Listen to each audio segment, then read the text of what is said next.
Like most of you may be watching, I grew up in the Seventh-day Adventist church, but like a lot of young people, I was frustrated with the Seventh-day Adventist church. I was frustrated with God. What I looked at the Adventist church as being is just a set of rules. Growing up, I never seemed to fit the mold of the Seventh-day Adventist mindset, I guess you could say. For me, my goals was to play sports. However, I wasn't able to because of the whole Sabbath thing. And you know, as Adventist schools, if any of you guys have went to them or in it right now, you know, there's really not a push for playing sports, right? The push is for salvation, obviously, and the push is for doctor, lawyer, you know, things like that. Probably about when I was in 9th grade, 10th grade, right? I used to go to school and I would see students, right, that would come to school 15, 16 years old, gold teeth, knots of money in their pocket, nice cars, you know what I'm saying, all those kind of things. And I'm like, man, what is these dudes doing? When I seeing all of these things, I pretty much hop head first into the streets, right?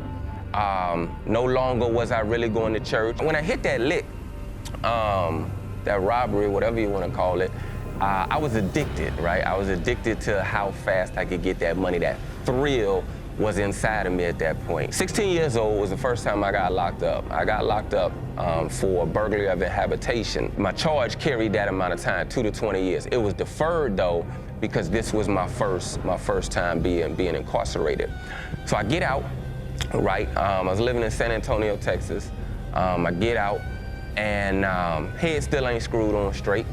And I think a year later, not even a year later, I was back incarcerated, right? 2 months into when I was supposed to be in 11th grade, I get incarcerated again. One particular night, I think we was coming back from the club or something like that. About 2 o'clock in the morning, police came to my house and got me. I was charged with home invasion, second-degree home invasion, which is in essence kicking in houses.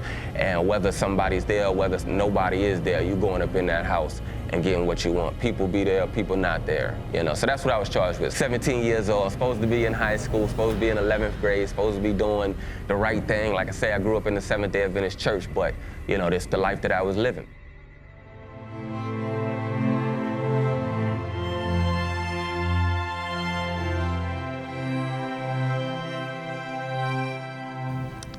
So I was sentenced to prison boot camp to start. Actually, the whole sentence was 9 months because they deferred the 15 years max that I could have received, being that this was my first adult felony.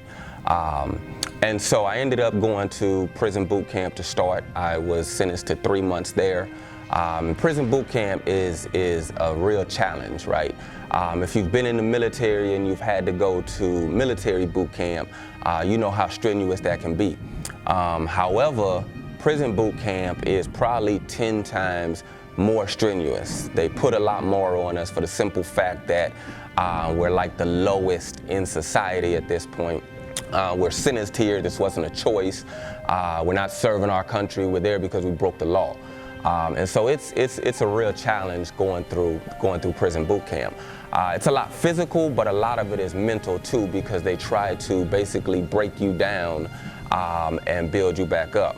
Now the thing with prison boot camp, the thing with being sentenced to prison boot camp is if you drop out of the program, right? It's a 3-month program. If you drop out, then what they do is they send you back to the county jail you came from, and whatever your sentence was, they double your sentence because they gave you this chance for this particular program. However, you don't do this program, then they send you right back to that county. You go back in front of the judge, and whatever your sentence was, it doesn't matter if it was 5 years, 10 years, whatever, they double that sentence. And so that's in the back of your mind at the same time. You're like, man, I need to get through this for the simple fact I don't want to go back to the county and get a double sentence and then you go to the penitentiary. So even though I stayed in a lot of trouble because of my mouth, I made it through that particular program. The whole sentence that I ended up having was 9 months. That was between jail, prison boot camp, halfway house, house arrest. And house arrest to me is worse than actually being in jail. If you give me the option, I'd rather sit in jail than be on house arrest. Because the thing is, you had that thing on your ankle, And for me, I wasn't allowed out of my front door. I couldn't go out of the door unless I had permission for, whatever they would give me permission for.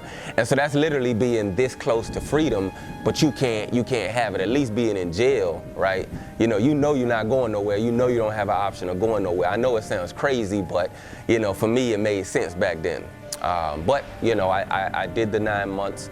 And you would think, again, reverting back to me growing up in the Seventh-day Adventist church, me growing up in a Christian household, you would think, okay, I bumped my head again, let me get my act in order. Nah, not the case.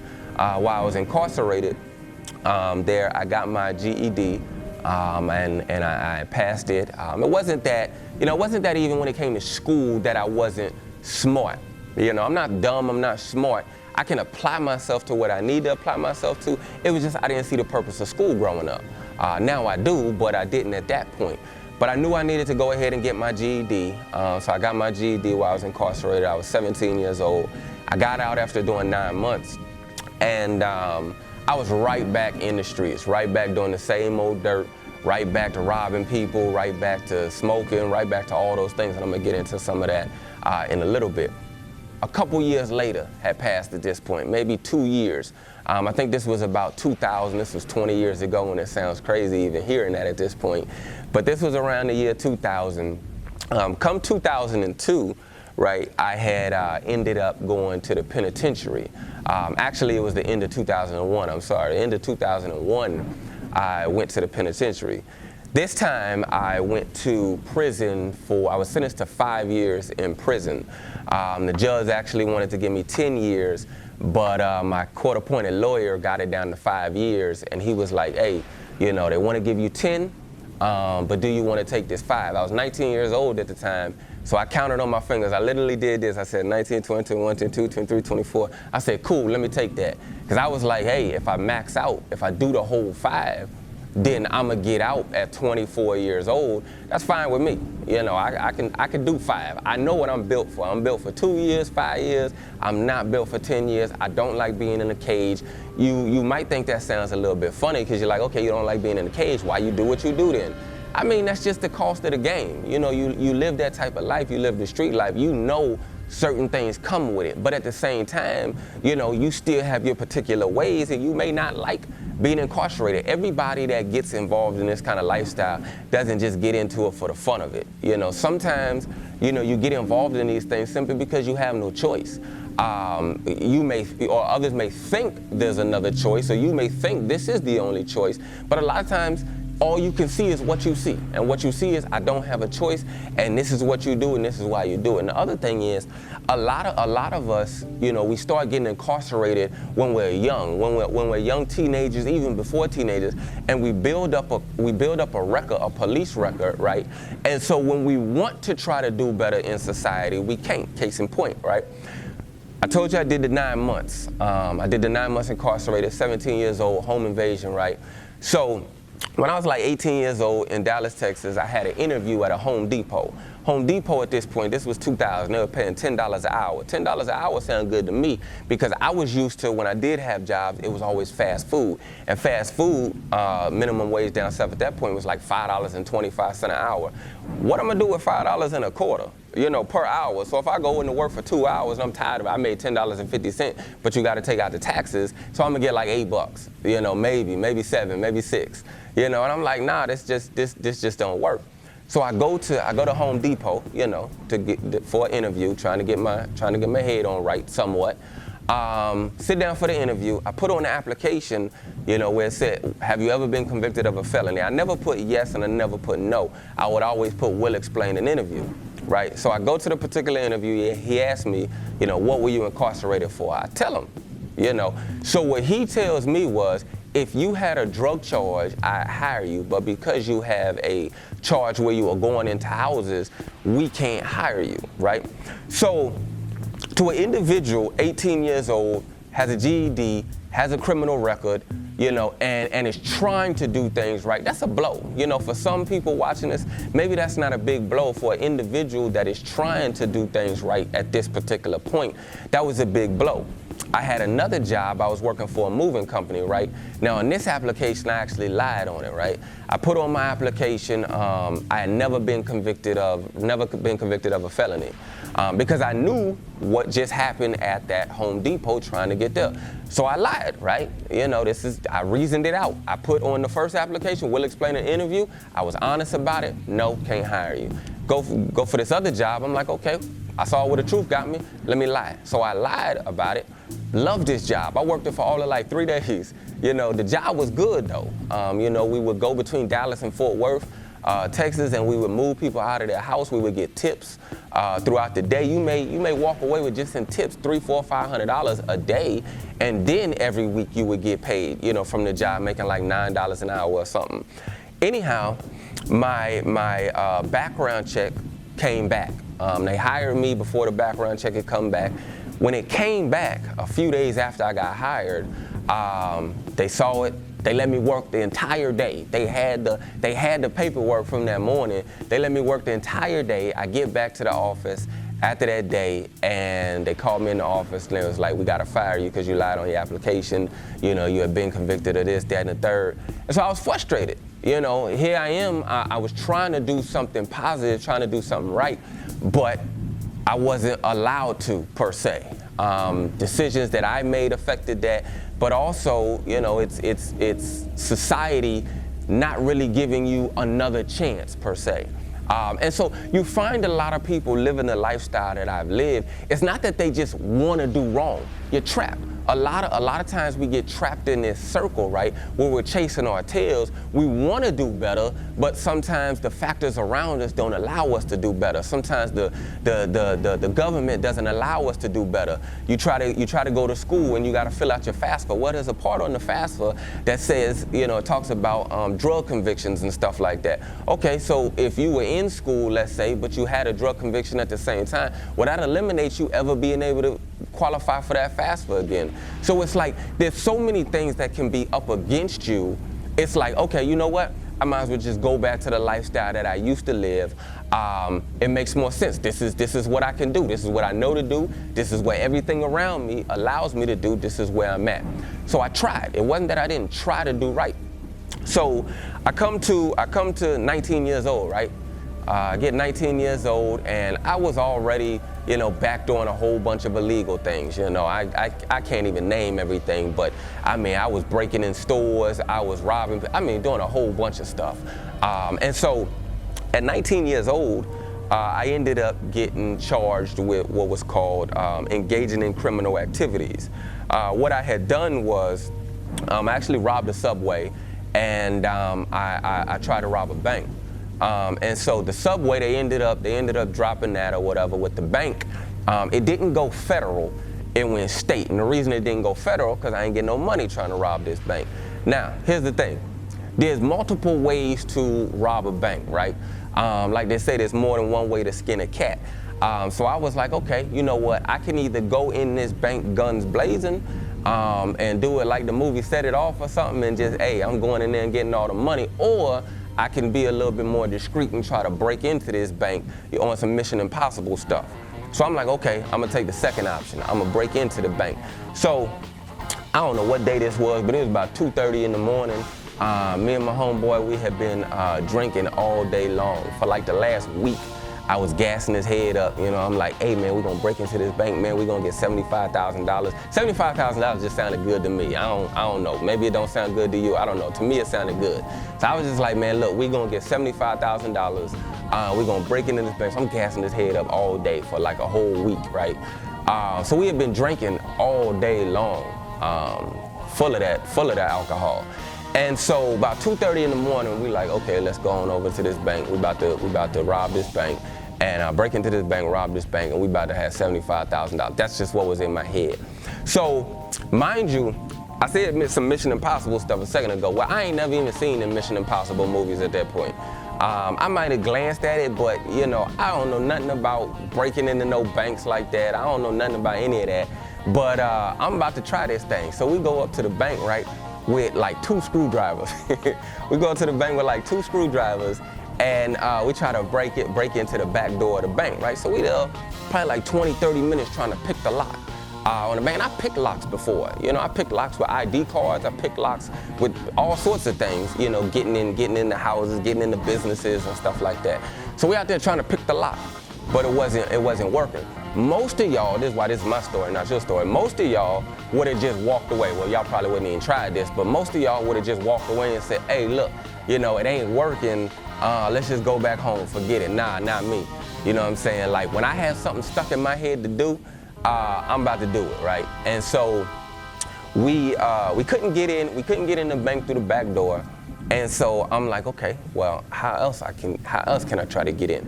So we walk around to like the side where the drive-through was. And so the drive-through window, you know, the glass on the drive-through window is super thick. That stuff's supposed to be bulletproof and all that. But there's a bunch of stones outside, so I'm just picking up stones and just chunking them at the glass, right? The drive-through glass. And this is funny now, but when I was doing it, it wasn't funny at that point. But you know, I'm chunking rocks at the glass. It ain't even putting a scratch in the glass. I'm like, man, what's going on? So again, I'm determined to get in this bank, because all I know is that bank has $75,000, and I'm about to get this $75,000, and I'm about to be $75,000 richer. Well, we're gonna split it two ways, but you know, we about to be balling big time out here. That's what I know about to happen. So we couldn't get in the bank that way. So we walk around to actually like the front of the bank where there was the glass doors. And it was like, as soon as we got around there, it was like, oh man, you know, some intervention type stuff. Like, there was this big old pipe that it was a type of pipe that was supposed to be, looked like it was supposed to be underground, but it was literally sitting on top of the grass, just right there out in the open. It was about this big and real thick. Just sitting there on the grass, completely out of place. But I'm like, yeah, this is the way we're getting into this bank. So I pick up this pipe, right? And I smash in the door to the bank. It's all glass, so the whole thing just shatters and comes down. Now, mind you, I don't know nothing about no Mission Impossible stuff with setting off alarms and all that kind of stuff. Man, I don't know anything about all that. I've seen little things on movies, but you know, I don't know anything about all that stuff. And so when we smashed the door, I go in first, and my homeboy, my friend, he come behind me to go in the bank. And as soon as we get in there, we triggered a silent alarm. We didn't hear nothing. You know, we didn't hear nothing. There was the little red beam thing, you know, you trigger that or whatever and all that kind of stuff. I ain't know nothing about all that. And so we get in the bank, and as we're in the bank, literally within maybe 30 seconds or less, police cars were lining up outside, because when we triggered the silent alarm, it triggered the police department. And so the police were, you know, zooming over there. And when I say it was packed outside with police officers, like it was a lot. But there's $75,000 in this bank, so I ain't about to just give up. I need to at least make this effort for this $75,000. So we get in the bank, right? We're running around. Now, mind you, I didn't know that they keep all the money in the safe. Man, again, I don't know nothing about all this stuff. I just know I'm going to this bank and get $75,000. That's what I know. I thought they keep the money like in the drawers. You know what I'm saying? Mind you, I'm a teenager. Man, listen, I don't know about any of this stuff. So I run in the bank. We pull out we pulling out all the drawers or whatever. No money. You know, we ain't get no money. We ain't get no lollipops. We ain't get no deposit slips. They ain't had nothing. All of it was put up. You know what I'm saying? Everything put in the safe, even the lollipops is put up. Like, we didn't get nothing. So the police is lining up, and I tell my friend, I'm like, hey, we got to go. Let's dip, let's run out. And so for most of you, if you were in this situation, you probably would have just stopped and put your hands up. Because when we came out the bank, police officers, they was like a little distance away, but they all had their guns drawn, pointed at us. You probably would have been like, you know what I'm saying, okay, I'm gonna stop, give up when they yelling freeze with the guns all pointing and stuff. Not me, you know. I'm a firm believer, unless you got the pistol like dead in my face or right to my head, you about to have to catch me. You know what I'm saying? Like, I'm not just gonna give up just simply because you said give up. It don't work like that. You get paid to do your job, and your job is to catch me. That's just what it is. You know what I'm saying? So thereby you got to catch me. And so we come running out this bank, right? And my friend, when we come running out, he goes one way, I go another way. You know what I'm saying? I didn't know until the next day when I got to jail that he had actually got caught that same night or whatever, but I'll leave that alone. And so anyhow, we come running out the bank, And man, I ended up having to run for like several miles to get away from them. You know what I'm saying? And I didn't know at this point they had caught my homeboy, right? I didn't know that. He was already caught and in the county jail. And so when I left the bank, man, I ended up, I ran into a tree. One time when I was running from him, I hit the tree, hit the ground, got up, you know what I'm saying, kept running. I ended up falling in a ditch because I was trying to run through this little wooded area, and I ended up falling in a ditch. This ditch was full of water. Mind you, it's 2:30, 3 o'clock in the morning, super dark, and I couldn't see nothing. I'm running full speed and fell right into this ditch full of water. Get out, and I had to take my shirt off and run without it because of, you know what I'm saying, how soaking wet I was. So I get out, keep running. I ended up having to hop a barbed wire fence. I cut my ankle. I got the scar on my ankle still from slicing it on the barbed wire fence. I ended up running to this like trailer park. I get to this trailer park, right? And I'm like, man, what I'm gonna do? So I see a couple of bikes, right? A couple of bicycles. So the first bike, I'm like, you know, nah, I don't want to ride this bike because it was like a female's bike. And what I look like 3 o'clock in the morning, this is my reasoning. What I look like 3 o'clock in the morning, no shirt on, soaking wet, you know what I'm saying, riding a female bicycle down the street. So I'm like, nah, I don't want that bike.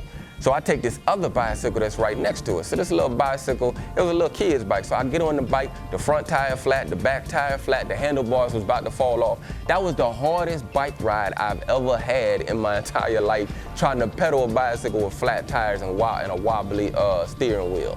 And so I ride this thing back to like a mile, not even a mile, maybe a few hundred yards from my apartment. I ditch the bike, run into my apartment, leave off all the lights, take a shower and everything, and I'm like, man, what I'm gonna do? And so I ended up going to sleep for like 2 hours, right? The next day I get up and I ended up going to one of my friend's house. At this point, you know what I'm saying, I kind of devised a plan. I packed up my entire apartment and I was like, I'm about to go, you know what I'm saying, I'm about to go stay with my homeboy somewhere or whatever. So I go to another friend's house that day. And I'm like, okay, what am I gonna do? Trying to put this whole plan together, but stay away from my spot at the same time. So anyhow, I end up having to go back to my apartment. I go back there, and I'm there for like a few minutes. I hear a knock on the door. So I creep to the door, and I look out the mirror in the door, not the mirror, the little see-through thing, the peephole in the door. So when I look through, I see the police, and I'm like, man, I ain't say man, because you know what I'm saying, at that point I was cussing like a sailor, you know what I'm saying, so you can imagine what I said. And so I whispered to myself, because I'm like, man, what I'm gonna do? So I look around in the apartment, I'm like, man, where can I hide just in case they come in? And there's nowhere to hide in this 1-bedroom apartment, literally nowhere to hide. So what I did was, I had glanced out of my back window. I didn't raise it up, but what I did was I looked as far as I could out the side of my window on both sides, but there was a blind spot that I couldn't see. So anyhow, I didn't see anybody outside that window. So I raised it up and I hopped out that window. As soon as I hopped out the window, on that blind spot, there was a police officer right there, and he put the pistol to my head. And you know, at that point I gave up, because like I said, unless you got the gun to my face and my head, I'm not gonna give up. So he put it to my head, handcuffed me, and that was a wrap. I knew I was going to the penitentiary. There was no ifs, ands, or buts about it. I already had the juvenile case. I had 2 adult charges at this point now. I knew I was going to prison. It was just a matter of how long am I going to the penitentiary for. And so I get to the county jail, and you know, fighting this charge. One thing about my parents, right? My parents, they never bonded me out of jail. There was never you know, okay, we're gonna bond you out. Nah, you know what I'm saying? You did what you did, this is where you're gonna be. You know what I'm saying? And they felt in their heads, at least him being locked up, at least we know where he is, right? Because I'd be running the streets all day, all night, you know what I'm saying? I'm all types of everywhere. So at least being in jail, they knew I'm in one place, this is where I'm at. So there was never a bonding out. Unless I put up the money, but they never bonded me out, and they never got me a paid lawyer. This is me. I mean, it's not their responsibility to do that.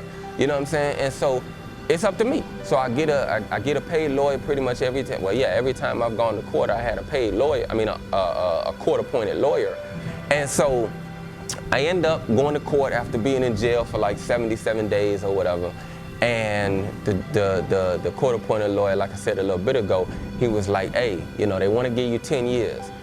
And I got it down to 5. Do you want to take the 5? Again, I counted on my hands. I was like, yeah, let me get that 5. So I take the 5. I get sentenced to 5 years old. I was 19 years old at the time. Again, for most of y'all, you know, grew up in the Adventist church as well, grew up in a Christian home. Bump your head, you know what I'm saying? Yeah, let me get my life in order, you know. And it wasn't that times that I didn't try, you know what I'm saying, to switch my thinking and try to, you know what I'm saying, get things in order. But it just wasn't in me at that point to like, this is what I want to do, you know what I'm saying, church-related stuff, you know what I'm saying. I still had my disdain towards God because, again, growing up in the Adventist church, it was, to me, it was a bunch of rules. There was no relationship. It was just, you know what I'm saying, we do what we do simply because we have to do. You know what I'm saying? I didn't understand everything. And so I ended up going to the penitentiary. I was in 3 different prisons. I was in Huntsville, Texas, which, if you know anything about Huntsville, Texas, that's like the prison capital of Texas. I was there at an intake unit. From there, I got sent to another penitentiary, and then from there, I went to another prison. All of the prisons I was at, they were around Houston, Texas, not too far from there.